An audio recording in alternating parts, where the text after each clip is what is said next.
Welcome to our channel. Today we how to restore N8n workflows after Webhook downtime, complete guide step by step clearly.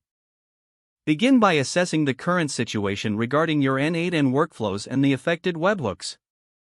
Identify which specific webhooks have encountered downtime. Log into your N8n instance using your admin credentials. Navigate to the Workflows section on the main dashboard.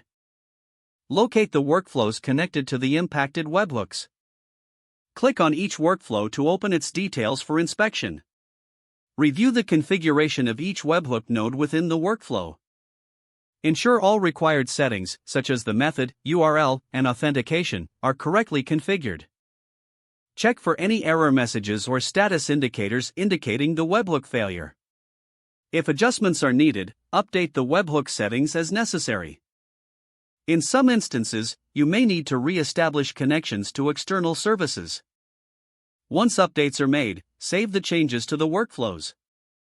Test each webhook manually to verify that they are functioning correctly. Use a tool like Postman or a similar application to simulate webhook calls.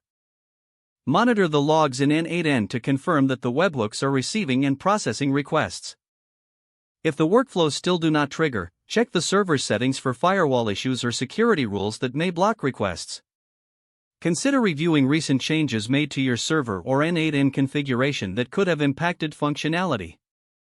If necessary, restore workflows from a previous backup if they are not performing as expected. Document any issues encountered and resolutions applied for future reference.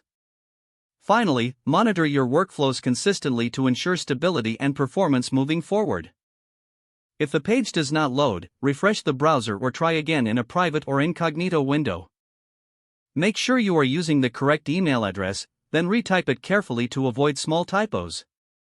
If your password is not accepted, use the reset option and create a new strong password you can remember. Check your spam folder for verification or security emails, then complete any requested confirmation steps.